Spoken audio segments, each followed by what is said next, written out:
నమస్తే, welcome to special focus. మా బతుకుల్లో విషం కక్కద్దు, మా భూములు లాక్కోవద్దు, మా బతుకు మమ్మల్ని బతకనివ్వండి. ఇది నెల రోజులకు పైగా నడుస్తున్న బల్క్ డ్రగ్ వ్యతిరేక ఉద్యమం. చిన్న పెద్ద, పిల్లా పాప, ముసలి అనే తేడా లేదు. అందరి నోట ఒకటే మాట, మా కొద్దీ విషాలు గుమ్మరించే బల్క్ డ్రగ్ కాదంటారా? మమ్మల్ని చంపి ఆపై బల్క్ డ్రగ్ పార్క్ ఏర్పాటు చేసుకోవాలని తేల్చి చెబుతున్నారు మత్స్యకార గ్రామస్తులు. తీర ప్రాంతం కదిలింది. బల్క్ డ్రగ్ కంపెనీలకు వ్యతిరేకంగా నడుం బిగించింది. బల్క్ డ్రగ్ కంపెనీల నుంచి విడుదలయ్యే రసాయనాల వల్ల తమ జీవితాలు చిన్నాభిన్నం అవుతున్నాయంటూ తీవ్రస్థాయిలో ఉద్యమిస్తున్నారు. అనకాపల్లి జిల్లా రాజయ్యపేట తీరంలో మొదలైన అలజడి రాష్ట్రాన్ని కమ్మేస్తోంది. మా గ్రామాల్లో రసాయన కంపెనీలొద్దంటూ పిడికిలి బిగించిన రాజయ్యపేట. బల్క్ డ్రగ్ భూతాన్ని గ్రామంలోకి రానివ్వమంటున్న గ్రామస్తులు. ఒక్క కంపెనీతోనే మా బతుకులు పోయాయి. ఇప్పుడు ఏకంగా బల్క్ డ్రగ్ భూతాన్ని తెచ్చి మాపై రుద్దుతారా? నెలకు పైగా ఉద్యమ పంథాలో రాజయ్యపేట. గ్రామస్తులకు జగన్ సంఘీభావం. ఉద్యమంలో మీ వెనకే ఉంటామంటున్న విపక్ష వైసీపీ. బల్క్ డ్రగ్ విషయంలో రాజకీయాలొద్దంటున్న టీడీపీ. అనకాపల్లి జిల్లాలో లక్షల కోట్ల రూపాయల పారిశ్రామిక పెట్టుబడులు వస్తున్నాయి. భవిష్యత్తులో ఫార్మా, రక్షణ, పోర్ట్ ఆధారిత ఇండస్ట్రీస్ ల్యాండ్ మార్క్స్ కాబోతున్నాయి. ఇప్పటికే పరవాడ, అచ్యుతాపురంలో ఫార్మ్ సెజ్లో వందల సంఖ్యలో రసాయన, ఔషధ పరిశ్రమలు నడుస్తున్నాయి. వీటి వల్ల ప్రజా జీవితం, పర్యావరణం తీవ్రంగా ప్రభావితమవుతున్నాయి. లేటెస్టుగా బల్క్ డ్రగ్ పార్క్ మీద జనం చేస్తున్న తిరుగుబాటు ఉధృత రూపం దాలుస్తోంది. విష రసాయన పరిశ్రమలను తమనెత్తిన రుద్ది ప్రాణాలను హరించేందుకు ప్రభుత్వం సిద్ధమైందనే ఆలోచన రావడంతో గ్రామస్తులు కమిటీగా ఏర్పడి ఉద్యమ పంథాలు అడుగుపెట్టారు. తీర ప్రాంతం తప్ప మరో ఉపాధి ఎరగని వేలాది మత్స్యకార కుటుంబాలు మనుగడ కోసం సాగిస్తున్న ఉనికి పోరాటం కావడంతో బల్క్ డ్రగ్ పార్క్ చుట్టూ జరుగుతున్న పరిణామాలు, వాటి పర్యవసానాలు ఉత్కంఠను రేకెత్తిస్తున్నాయి. ఇప్పటికే ఆ ప్రాంతంలో ఉన్న ఓ రసాయన కంపెనీ అక్కడి ప్రజల జీవితాలను దుర్భరం చేసింది. కంపెనీ నుంచి వస్తున్న విష రసాయనాలు పంచభూతాలను కలుషితం చేశాయి. దీంతో ఆ ప్రాంతంలో నీళ్లు తాగాలన్నా, తిండి తినాలన్నా ఘోరమైన వాసన వస్తోంది. దీంతో ఆ ప్రాంతాన్ని వదిలి కొందరు బంధువుల ఇళ్లల్లో బతుకీడుస్తున్నారు. ఇంతటి భయానక డ్రగ్ కంపెనీలను తమనెత్తిన రుద్దొద్దని రాజయ్యపేట గ్రామస్తులు ప్రభుత్వాన్ని వేడుకుంటున్నారు. వాటర్ తాగుదామంటే స్మెల్, ఏదైనా చేప తిందామంటే స్మెల్, వాసన. ఈ వాసనకు అసలు ఉండాలనిపించకే నేను మా అత్తాల ఇంటికి వెళ్ళిపోతున్నాను. ఏదైనా తిందామంటే స్మెల్, చేప, ఎండి చేప అయినా కూడా స్మెల్ కడుపులో. ఎలాగని ఇంకా ఏదైనా తింటే లోపల బ్లడ్ తగ్గిపోతుందండి. డాక్టర్లు కూడా మమ్మల్ని చాలా గట్టిగా తడుతున్నారు. అందుకని అటు సైడ్ వెళ్ళిపోతున్నాం. ఇక్కడ బల్క్ డ్రగ్ కంపెనీలు వస్తే పంచభూతాలు కాలుష్య కాసారంలా మారిపోతాయంటున్నారు రాజయ్యపేట గ్రామస్తులు. చావనైనా చస్తాం కానీ ఆ మాయదారి మందుల కంపెనీలను తమ గ్రామంలో అడుగుపెట్టనివ్వమని తేల్చి చెబుతున్నారు. చెడ్డ పేరు వచ్చినా, ఏ బెండ్ వచ్చినా, ఇసుక బెండ్ కాదు, చిమ్మేడు బెండ్ కాదు, నారి కాదు, దాని అమ్మ జయం వచ్చినా తెరిమి ఆడవాళ్ళు మనం తెగలు పెడతాం. పిడు రోజు తెగలు పెడతాం. ఏ బెండనన్నా ధైర్యంగా దమ్ముగా, ఇది మా పుట్టిన ఊరు, మా తాతలో మామూలు సంపాదించిన ఊరు. మా ఊరు పోయిందంటే మేము ఒప్పుకోము. మా హక్కు, ఇది మా ఆస్తి, మా భూయే మాకు ఆస్తి, మా చంద్రమే మా మాకి. ఎలాంటి ఎమ్మెల్యే కాదు, ఎలాంటి హోమ్ మినిస్టర్ కాదు, ఎవరు వచ్చినా తెరిమి కొడతాం. రైతుల భూములు తీసుకోవడం ఏంటి, కంపెనీలకు ధారాదత్తం చేయడమేంటని ప్రశ్నిస్తున్నారు ఇక్కడి గ్రామస్తులు. పోనీ ఏదైనా ఇతరత్రా అభివృద్ధి కార్యక్రమాలను నిర్వహించే కంపెనీలను తెస్తున్నారా అంటే అది కాదు. ఏకంగా విష రసాయనాలను వెదజల్లే కర్మాగారాలను ఇక్కడ ఏర్పాటు చేయడం ఎలా సరైనదవుతుందని ఇక్కడి ప్రజలు ప్రశ్నిస్తున్నారు. సిద్ధపడతాం కానీ దేనికైనా మనం తగ్గం. ఇంకా సావన సత్తాం కానీ మా పర్యటన మాత్రం కట్టదు. ఇక్కడ మాకు ఎట్టే సరే మేము ఒప్పుకున్న పరిస్థితులు కూడా లేదు మాకు. ఈ సోది చేతట్లు కానీ మనం అట్టు ఒట్టపోయినామంటే మేము అసలు ప్రాణాన్ని వదులుకుంటాం అంతే మాకు పని. ఎందుకంటే మా పిల్లలతో సొద్దు రోడ్డు మీద పడ్డాం కాబట్టి మాకు ఈ రోజు ఎవడు సాయం చేయడానికి లేదు. అన్యాయం చేస్తాను కానీ ఎవడు కూడా ముందుకు వచ్చే అవకాశం కూడా లేదు. ఈ రోజు అన్నితో వచ్చిందంటే మీకు న్యాయం చేస్తాను ముందుకు వచ్చే అవకాశం కూడా మా సపగడ పోయింది. ఇప్పటికే ఇక్కడ ఉన్న రసాయన పరిశ్రమలో వెదజల్లుతున్న కాలుష్యం కారణంగా సముద్రంలో చేపలు పడడం లేదంటున్నారు మత్స్యకారులు. సముద్రంలో చాలా దూరం వెళ్తే కానీ వేటపడే అవకాశాలు లేకుండా పోయాయని చెబుతున్నారు. గ్రామంలో పంటలు పండక, సముద్రంలో చేపల వేట జరగక ఇతర గ్రామాలకు వలసలు వెళ్లాల్సిన పరిస్థితులు దాపురించాయని ఆగ్రహం వ్యక్తం చేస్తున్నారు మత్స్యకార గ్రామాల ప్రజలు. ఈ బల్క్ డ్రగ్ కంపెనీ వచ్చిందంటే మేము చావడమే ఇంకా గతి. ఇంకా మాకు నెక్స్ట్ ఆప్షన్ అయినదే లేదు. మాకు సొల్యూషన్ ఏంటంటే ఇప్పుడు దీనికి బల్క్ డ్రగ్ అనే కంపెనీని మొత్తం స్టాప్ చేసి డెవలప్మెంట్ ఏదైనా ఉంటే దానికోసం ఏర్పాటు చేసుకుని మా మత్స్యకారులతో అందరితో మాట్లాడి మాకు న్యాయం చేసి తదుపరి వాళ్ళు ఇండస్ట్రీలో ఏదో చేసుకుంటారో చేసుకోవచ్చు. కానీ ఈ బల్క్ డ్రగ్ మా కాలుష్యాన్ని వెదజల్లే కంపెనీ మాత్రం మాకొద్దు. ఈ విధంగా మన హోమ్ మినిస్టర్ గారు కానీ, డిప్యూటీ సీఎం గారు కానీ, మా ఎంపీ సీఎం రమేష్ గారు కానీ, అంటే వీళ్ళందరూ ఈ మీడియా చూడట్లేదా, వార్తలు వినట్లేదా?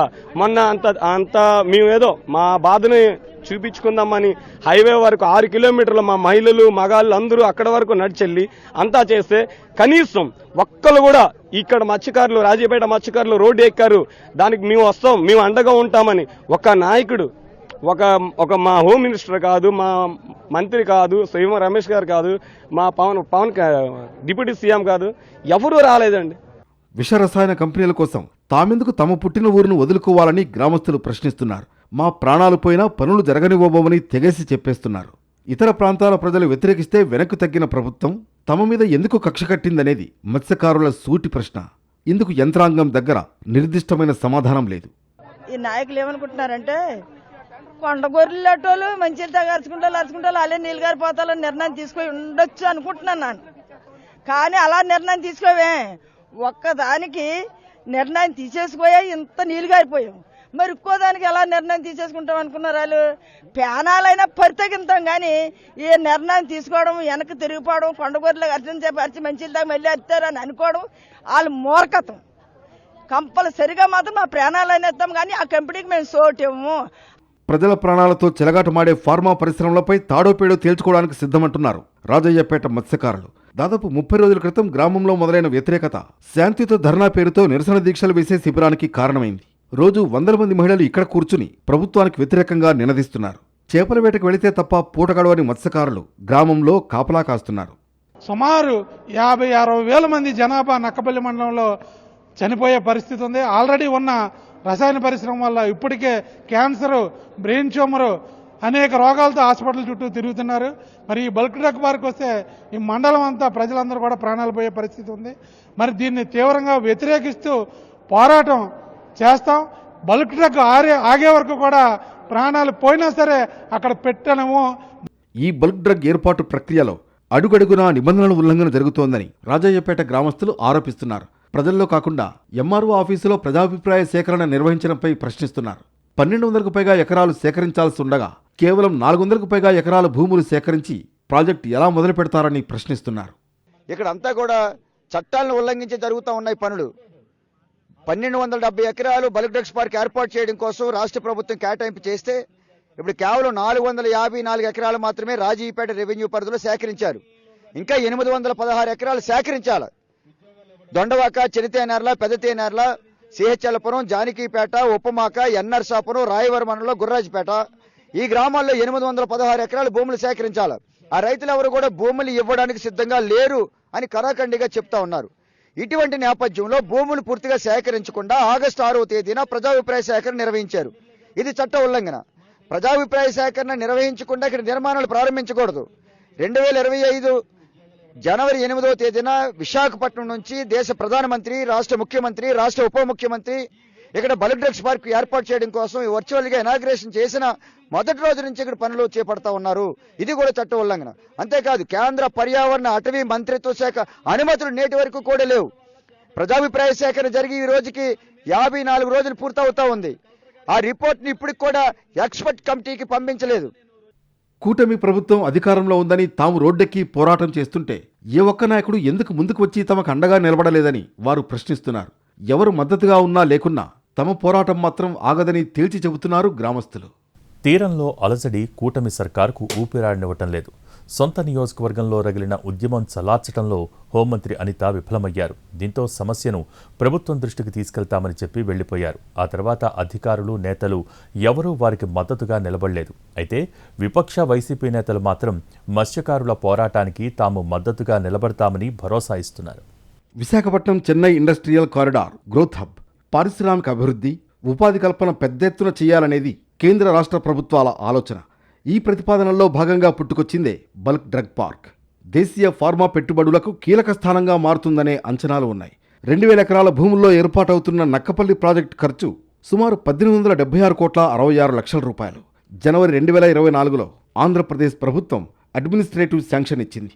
ఇందులో కేంద్ర ప్రభుత్వం 1000 కోట్ల గ్రాంట్ అందిస్తోంది. 3 ప్యాకేజీలుగా విభజించి పనులు చేపట్టింది ఏపీఐఐసి. ప్యాకేజీ 1లో రోడ్లు, డ్రైన్లు, సరిహద్దు గోడలు, గ్రీన్ ఏరియా డెవలప్మెంట్, నీటి సరఫరా, రీసైకిల్ వాటర్ సరఫరా, waste water system. Power supply, emergency response centre of excellence, truck terminals, solid waste management వంటి పనులు ఉన్నాయి. ప్యాకేజీ 2లో common effluent treatment plant, marine outfall system. ఈ పనుల్లో వ్యర్థ జలాల శుద్ధి వ్యవస్థ ఏర్పాటు ఉంటుంది. ప్యాకేజీ 3లో steam generation, distribution, common solvent recovery system పనులు పూర్తి చేస్తారు. మొత్తం సేకరించిన భూమిలో 60% పరిశ్రమలు ఏర్పాటవుతాయి. ఈ స్థాయిలో ప్రణాళికాబద్ధంగా బల్క్ డ్రగ్ పార్క్ వస్తుండగా ప్రజల్లో అనుమానాలను నివృత్తి చేయడంలో జరిగిన వైఫల్యం ఆందోళనకు కారణమైంది. 2012 కంటే ముందే ఏపీఐఏసీ స్వాధీనం చేసుకున్న భూముల్లో జరుగుతున్న నిర్మాణాలు విషరసాయనాలకు చెందినవని జనం గుర్తించడంతో పోరాటం మొదలైంది. ఇక్కడకు రాకముందు కాకినాడ జిల్లా తొండంగి మండలంలో ఏర్పాటు కోసం చేసిన ప్రయత్నాలను అక్కడి ప్రజలు తిప్పికొట్టడంతో రాజయ్యపేట చుట్టుపక్కల గ్రామాల భయం మరింత ఎక్కువైంది. ఒకసారి పరిశ్రమలు వస్తే ప్రాణాలు దక్కవనే ఆలోచన ఇక్కడ జనం మనసుల్లో బలంగా నాటుకుపోయింది. మరోవైపు పోలీసులు మోహరించడం, ఒత్తిళ్ల ద్వారా ఆయన బల్క్ డ్రగ్ పార్క్ నిర్మాణం పూర్తి చేస్తామనే పరోక్ష సంకేతాలు మత్స్యకారులకు కంటి మీద కునుకు లేకుండా చేశాయి.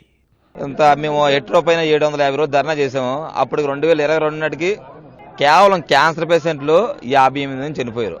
ఆ లిస్ట్ కూడా మేము కలెక్టర్ ఆఫీస్కి మెయిల్ చేయడం జరిగింది. ఒక హెట్రో కంపెనీ వల్లే 58 మంది చనిపోయారంటే బల్క్ డ్రగ్ వస్తే మా గ్రామ పరిస్థితి ఏంటి, మా మత్స్యకారుల పరిస్థితి ఏంటి తెలియలేదు. మత్స్యకారులు ఎలా కనిపిస్తున్నారో తెలియట్లేదు.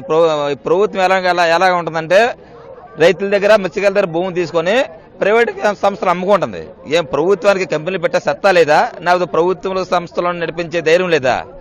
బల్క్ డ్రగ్ అనుమతులు రద్దు చేయాలని ఏకైక డిమాండ్తో చేస్తున్న పోరాటం తీరంలో పరిణామాలను ఉత్కంఠగా మార్చేసింది. గత నెల చివర్లో హోంమంత్రి, స్థానిక ఎమ్మెల్యే వంగలపూడి అనిత మత్స్యకారులతో చర్చించేందుకు రాజయ్యపేట వెళ్లారు. గ్రామ సభలో ప్రజలను ఒప్పించేందుకు చేసిన ప్రయత్నం విఫలమైంది. కమిటీగా ఏర్పాటైతే సీఎం సమక్షంలో చర్చలకు తీసుకువెళదామన్న ప్రతిపాదనను నిర్ద్వంద్వంగా తిరస్కరించారు గ్రామస్తులు. ఏ నిర్ణయమైనా ప్రజల సమక్షంలోనే జరగాలని పట్టుబట్టారు. ఈ క్రమంలో హోంమంత్రి కాన్వాయ్ను అడ్డుకోవడం తీవ్ర చర్చనీయాంశంగా మారింది. బయటి వ్యక్తుల ప్రోద్బలమే దీనికి కారణమన్న హోంమంత్రి ఆ ఘటనలో ఎవరిపైనా చర్యలు వద్దని పోలీసులకు సూచించారు. ఆ తర్వాత రాజయ్యపేట పరిసరాల్లో నిఘా పెరిగింది. రాజయ్యపేట గ్రామస్తుల వరకు అందరూ సహకరిస్తారు. రాజయ్యపేట గ్రామస్తులు చాలా మంచివారు. వాళ్ళని బయట నుంచి వచ్చిన వాళ్ళు కొంతమంది రెచ్చగొట్టే ధోరణిలో వ్యవహరిస్తున్నారు. నేను అది కూడా మిమ్మల్ని చాలా హంబుల్ గా రిక్వెస్ట్ చేస్తున్నా, వద్దు అలాంటి పనులు. మీ స్వార్థానికో మీ రాజకీయాలు చేయాలంటే చాలా ప్లాట్ఫామ్స్ ఉన్నాయి. అంతేగాని అమాయకులైన రాజయ్యపేట గ్రామస్తులతో అటువంటి రాజకీయాలు చెయ్యొద్దనే నేను చెప్తాను. అనూహ్యంగా 100 మంది మత్స్యకారులు భారీ ర్యాలీగా గ్రామం నుంచి బయలుదేరి నేషనల్ హైవే పైకి చేరారు. అప్పటికి అందుబాటులో ఉన్న పోలీసు బలగాలను నియంత్రించే ప్రయత్నం చేసినా విఫలమయ్యాయి. నక్కపల్లిలో దాదాపు 4 గంటల పాటు హైవే దిగ్బంధించడం జిల్లా యంత్రాంగాన్ని ఉరుకులు పరుగులు పెట్టించింది. ఈ ఘటనను ప్రభుత్వం తీవ్రంగా పరిగణించగా బాధ్యులైన సుమారు 60 మందిపై కేసులు నమోదయ్యాయి. అప్పటి నుంచి వందల సంఖ్యలో పోలీసులు బల్క్ డ్రగ్ ప్రభావిత నిర్వాసిత గ్రామాల్లో మోహరించారు. లా అండ్ ఆర్డర్ విఘాతం కలిగించే చర్యలకు పాల్పడితే కఠినంగా వ్యవహరిస్తామనే హెచ్చరికలతో పాటు ఆంక్షలు అమల్లోకొచ్చాయి. బల్క్ డ్రగ్ పార్క్ ఏరియాలోని గ్రామస్తులు బయటకు వెళ్లాలన్నా, తిరిగి ఊళ్ళో అడుగుపెట్టాలన్నా ఐడెంటిటీ సమర్పించాల్సిందే. ఈ చర్య సహజంగానే స్థానికుల్లో బల్క్ డ్రగ్ పార్క్ వల్ల ఎదురయ్యే పర్యవసానాలకు సాక్ష్యంగా కనిపించింది. ఈ ఏడాది ఆగస్టు 6న బల్క్ డ్రగ్ పార్క్ కోసం పబ్లిక్ హియరింగ్ నిర్వహించింది పీసీబీ. నక్కపల్లి తహసీల్దార్ కార్యాలయం దగ్గర జరిగిన ఈ సమావేశంలో ప్రజలు తమ అభిప్రాయాలను కుండబద్దలు కొట్టినట్లు చెప్పేశారు. దీంతో వ్యవహారం రసాభాసగా మారింది. మాయదారి మందుల కంపెనీలు మాకొద్దు బాబోయ్ అంటూ ప్రభావిత గ్రామాల ప్రజలు తీవ్రంగా వ్యతిరేకించారు. ఫార్మా పరిశ్రమల వల్ల భూములు కోల్పోయి రోడ్డున పడతామని, పర్యావరణం దెబ్బతిని జీవోత్సవాలుగా మారతామని జనం గగ్గోలు పెట్టారు. బల్క్ డ్రగ్ పార్క్తో సామాజిక పర్యావరణ ప్రభావ అంచనా నివేదికపైన తీవ్ర అభ్యంతరాలు వ్యక్తం చేశాయి ప్రజా సంఘాలు. ఈ ప్రాంత ప్రజల ఆరోగ్యానికి పెనుముప్పు పొంచి ఉందనే భావన స్పష్టంగా ఉంది. చట్టానికి విరుద్ధంగా ఏర్పాటు చేశారు. ప్రజలకి కూర్చోడానికి 600 కుర్చీలు వేసి మిగతా నాయకులకి అధికారులకి వేసుకొని ఈ పోలీసులతో బందోబస్తు పెట్టి జనాలు రానికుండా వాళ్ళంతటా వాళ్ళగా నాయకులందరినీ కూడా లోన్ రెప్పించుకొని మేము అంగీకరిస్తాం ఈ బల్క్ డ్రగ్ కంపెనీ కానీ చెప్పుకున్న ఆ రోజు కూడా తీవ్రంగా ఈ మత్స్యకారులు, రైతులు, ఈ తీర ప్రాంతాలు ఎవరైతే ఉన్నారో ప్రజలు కూడా తీవ్రంగా వ్యతిరేకించారు. అయినప్పటికీ కూడా ఆ నివేదికలో 80% వ్యతిరేకించినప్పటికీ కూడా ఈ తీర ప్రాంతాల బల్క్ డ్రగ్ కంపెనీని ఏర్పాటు చేస్తున్నారు. ఇది ఎంత అన్యాయం అంటే ఒకసారి ఆలోచించండి. ప్రజల కోసమే మీకు ఏర్పాటు చేస్తున్నాం కంపెనీ అన్నప్పుడు ఈ ప్రభుత్వం ప్రజలు వద్దనుకున్నప్పుడు ఎందుకు ఏర్పాటు చేయాలి? ఒకే చోట పరిశ్రమలు కేంద్రీకృతమైతే పర్యవసానాలు మాటలకు అందమంటున్నారు ప్రభావిత గ్రామాల ప్రజలు. ఈ నేపథ్యంలో రాజయ్యపేట పోరాటం నెల రోజులు దాటిపోయింది. ప్రజల నుంచి వస్తున్న అభ్యంతరాల నడుమ పనులను తాత్కాలికంగా నిలిపివేయాలని ప్రభుత్వం ఆదేశించింది. ప్రభావిత గ్రామాలైన సిహెచ్ఎల్ పురం, పెదతీనార్ల, ఎన్ నర్సాపురం, ఉపమాక, ఎస్ రాయవరం మండలం గుడివాడ గ్రామాల పరిధిలో బల్క్ డ్రగ్ పార్క్ నష్టం చేస్తుందనే భయం ఉంది. దీంతో రాజయ్యపేటలో మొదలైన ఆందోళన ఇతర గ్రామాలకు విస్తరించేలా ఐక్య కార్యాచరణ ప్రణాళికలు సిద్ధం చేస్తూ ఉండడం ఉత్కంఠను రెట్టింపు చేసింది. బల్క్ డ్రగ్ వ్యతిరేక పోరాటం కీలక మలుపు తిరిగింది. బాధిత గ్రామాల ప్రజలు విపక్ష వైసీపీ నేతలను కలిసి తమ గోడు వెళ్లబోసుకున్నారు. దీంతో విపక్షం ప్రజల పక్షాన నిలిచింది. కేసులు పెట్టినా భయపడేది లేదని ఆ పార్టీ నాయకత్వం ఇచ్చిన భరోసా ప్రభావిత గ్రామాల ప్రజలకు కొండంత అండగా మారింది. దీంతో బల్క్ డ్రగ్ పార్క్ ఉద్యమం ఏ స్వరూపం తీసుకుంటుంది అనేది ఉత్కంఠభరితంగా మారింది. నక్కపల్లి, పాయకరావుపేట మండలాల్లో ఫార్మా దిగ్గజ సంస్థలు పెట్టుబడులు పెట్టాయి. 100 ఎకరాల్లో విస్తరించి కొత్త యూనిట్లు స్థాపిస్తున్నాయి. వీటి నుంచి వెలువడే వాయు, జల కాలుష్యంతో ఇక్కడ జనం నిత్యం నరకం అనుభవిస్తున్నారు. వింటర్ సీజన్లో గాలి పీల్చుకోవాలన్నా కష్టసాధ్యంగా మారింది. ఈ పరిశ్రమల కారణంగానే మత్స్య సంపద అంతరించిపోయిందని, ఇక్కడి చేపలు సైతం రసాయన వ్యర్థాల కంపు కొడుతున్నాయని మత్స్యకారులు ఆవేదన చెందుతున్నారు. ఇక విశాఖ పర్యటనకు వచ్చిన వైసీపీ అధినేత జగన్మోహన్ రెడ్డిని కలిసి గోడు వెళ్లబోసుకున్నారు మత్స్యకారులు. దీంతో బల్క్ డ్రగ్ పార్క్ వ్యతిరేకంగా జనం చేస్తున్న పోరాటానికి మద్దతు ప్రకటించారు. సంఘీభావంగా వెళ్లి అక్కడి పరిస్థితులకు అనుగుణంగా నిర్ణయం తీసుకోవాలని ఉత్తరాంధ్ర నాయకత్వానికి నిర్దేశించారు జగన్. ఈ క్రమంలో వైసీపీ నిర్వహించిన చలో రాజయ్యపేట రాజకీయ వర్గాల్లో కొత్త చర్చకు ప్రభావిత ప్రాంతాల ప్రజల్లో ఆత్మస్థైర్యాన్ని నింపేందుకు సహకరించింది. ఈ సందర్భంగా ప్రభుత్వంపై నిప్పులు చెరిగారు శాసనమండలి ప్రతిపక్ష నేత బొత్స సత్యనారాయణ. మీకు వచ్చి మేము లేకపోతే ఇంకొచ్చి వస్తుంది, పిల్లలు వచ్చి అంగరైకులు లేకపోతారు, పుట్టిన పిల్లలు పిల్లలు పుట్టరు అని చెప్పి ఆలోచన చెప్పి మరి ఈరోజు ప్రతి పరిస్థితి జరగనియో దీని మీద ఎన్ని ఇబ్బందులు పెట్టినా, ఎన్ని కేసులు పెట్టినా, ఎన్ని చేసినా అన్నిటికీ మేము బాధ్యత వహిస్తాం. దాని పూర్తిగా మాది. బల్క్ డ్రగ్ పార్క్ అంటే ఇప్పుడు పరిశ్రమలు, పెట్టుబడులు మాత్రమే కాదు, ప్రజలు, వాళ్ల మనుగడ. ఎన్నికల ముందు ఇదే అంశాన్ని ప్రచారాస్త్రంగా సంధించారు హోంమంత్రి అనిత. ఫార్మా ఇండస్ట్రీస్ వస్తే ప్రాణాంతక వ్యాధులు సంక్రమిస్తాయని, తమ ప్రభుత్వం అధికారంలోకి వస్తే రద్దు చేస్తామని ప్రకటించారు. అప్పుడు ప్రజలు అదే నమ్మారు. ఇప్పుడు అదే కోరుకుంటున్నారు. కానీ అభివృద్ధి కోణంలో చూసినప్పుడు బల్క్ డ్రగ్ పార్కును ఆహ్వానించడం అనివార్యమనే సంకేతాలు పంపిస్తోంది సర్కార్. దీంతో జనం అదే స్థాయిలో రెస్పాండ్ అవుతున్నారు.